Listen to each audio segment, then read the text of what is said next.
नहमदुहु व नसल्ली अला रसूलिहिल करीम अम्मा बाद फ़ाऊज़ु बिल्लाहि समीन अलीम मिनश शैतानिर रजीम बिस्मिल्लाहिर रहमानिर रहीम रब्बि इश्रह ली सदरी व यस्सिर ली अमरी वहलुल उक़दतम मिन लिसानी यफ़क़हू क़ौली। अपने देखने और सुनने वालों को रिजवान असगर और मुस्लिम मसीही मुकालमा की टीम की तरफ से अस्सलामु अलैकुम व रहमतुल्लाहि व बरकातहू।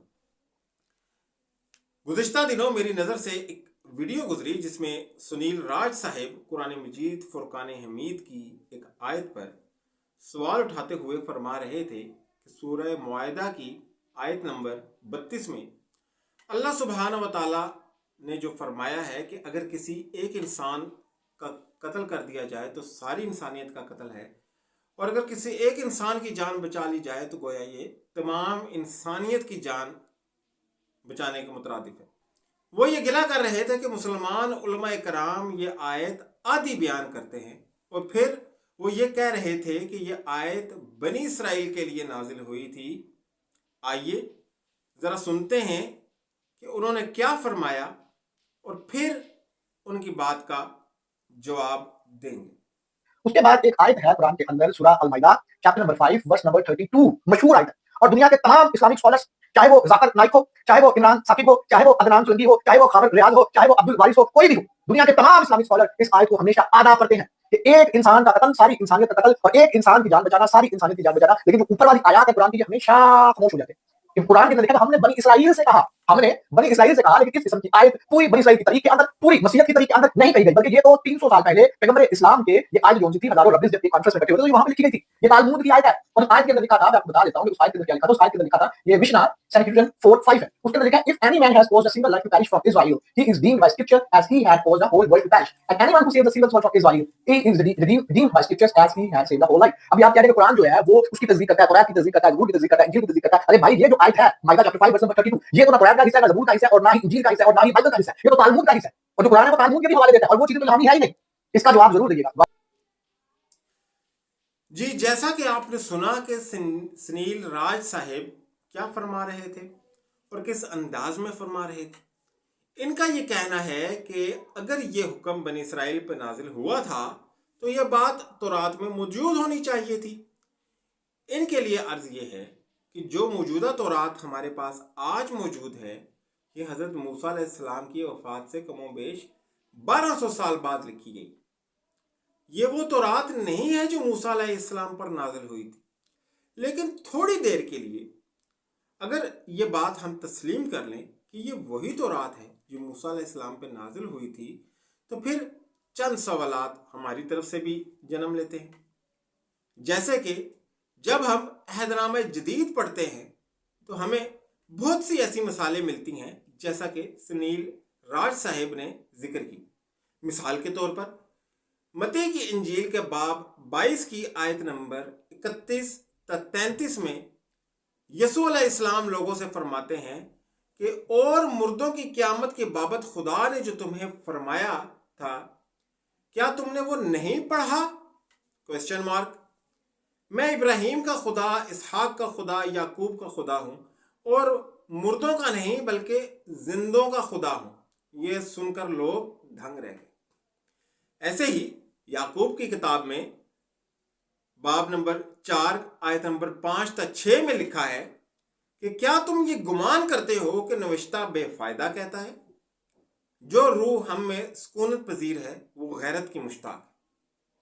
तीसरा हवाला हमारी जानिब से जो पेश खिदमत है वो ये है कि यूहन्ना की इंजील के बाब 7 की आयत नंबर 37-39 में लिखा है कि यसू खड़ा हुआ और बुलंद आवाज से कहा कि अगर कोई प्यासा हो तो मेरे पास आए और पिए। जो मुझ पर ईमान लाता है, जैसे नविश्ता में लिखा है, इसके बतन से जिंदा पानी की नदियां जारी होंगी। अब हमारा सवाल सुनील राज साहिब से यह है कि 3 आयात जो आपके मुकद्दस मतन में अहदनामा जदीद में लिखी हुई हैं, हम आपको चैलेंज करते हैं कि तौरात या सहाइफ़े अंबिया से ये बात निकाल कर दिखाइए।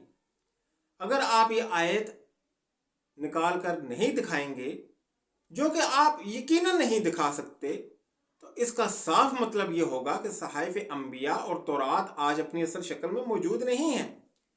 جب آپ اپنی کتاب کی 3 آیات عہد نامہ قدیم سے نہیں دکھا سکتے تو مسلمانوں سے یہ فرمائش کیسی کہ وہ آپ کو قرآن مجید کی آیات عہد نامہ قدیم سے نکال کر دکھائیں، جو کہ اب اپنی اصل شکل میں بھی موجود نہیں۔ لیکن اگر آپ پھر بھی اس بات پر بضد رہیں کہ یہ وہی صحائف انبیاء ہے اور وہی تورات ہے اور یہ آج بھی اپنی اصل شکل میں موجود ہے، تو سب سے پہلے یہ 3 آیات یوحنا، متی اور یعقوب کی کتاب کا جو حوالہ ہم نے آپ کو پیش کیا ہے وہ آپ عہد نامہ قدیم سے نکال کر دکھائیں۔ اگر آپ نہیں نکال کے دکھا سکتے تو پھر آپ کا دعویٰ خود بخود غلط ثابت ہو جائے گا۔ اصل میں یہود خدا کی ایک نافرمان قوم ہے۔ اول دن سے ہی خدا کے کلام سے بغاوت ان کا وتیرہ رہا ہے۔ خدا نے ان کو یہ حکم دیا تھا کہ کسی انسان کی جان نہ لی جائے، اور اگر کسی ایک انسان کی جان کوئی لیتا ہے تو گویا سے تمام انسانیت کی جان لی، اور اگر کوئی ایک انسان کی جان بچاتا ہے تو گویا سے تمام انسانیت کو بچایا۔ اس کے برعکس یہودی جہاں کہیں بھی گئے انہوں نے قتل و غارت کا سما برپا کر رکھا تھا، لوٹ مار کی، دھوکہ دہی کی، یہ سب ان کی فطرت میں شامل تھے۔ انہوں نے خدا کے کلام کو بدلتے ہوئے لوگوں کو قتل کیا، اور پھر خدا کے نام پر ہی انہوں نے جھوٹ باندھا کہ یہ حکم تو ہمیں خدا نے دیا ہے۔ اگر ہم 1 سموئیل کے باب 22 کی آیت نمبر 19 کو پڑھیں تو اس میں بھی لکھا ہے کہ، اور اس میں ہمیں لکھا ہوا ملتا ہے کہ انہوں نے دودھ پیتے بچوں کو بھی نہیں چھوڑا اور ان کو بھی قتل کیا، اور اپنے گناہوں کو خدا کی طرف منسوب کر کے خدا کے کلام کو ہی بدل ڈالا۔ اسی لیے یرمیہ نبی کی کتاب کہ باب 8 کی آیت نمبر 8 میں لکھا ہے کہ تم کیوں کر کہتے ہو کہ خدا کی شریعت ہمارے پاس ہے، دیکھ کہ لکھنے والے کے باطل قلم نے اسے باطلات پیدا کر دی ہیں۔ پھر اسی طرح پولوس نے بھی یہی بات کہی کہ ہم ان بہت سو کی مانند نہیں ہیں جو کلام خدا میں آمیزش کرتے ہیں، جس کا واضح معنی ہے کہ یہود نے جانتے بوجھتے ہوئے خدا کے کلام کو بدلا، اس میں تبدیلیاں کی، اور آج تورات اور صحائف انبیاء اپنی اصل شکل میں موجود نہیں ہیں۔ تو سنیل راج صاحب کا یہ مطالبہ کہ جی قرآن مجید کی فلاں آیت ہمیں عہد نامہ قدیم سے دکھائی جائے، عبث اور بچکانہ اعتراض ہے۔ میں امید کرتا ہوں کہ میں نے ان کو ان کے سوال کا جواب دے دیا ہوگا۔ مجھے اجازت دیجیے۔ وآخر دعوانا الحمدللہ رب العالمین برحمتک یا ارحم الراحمین۔ السلام علیکم ورحمۃ اللہ وبرکاتہ۔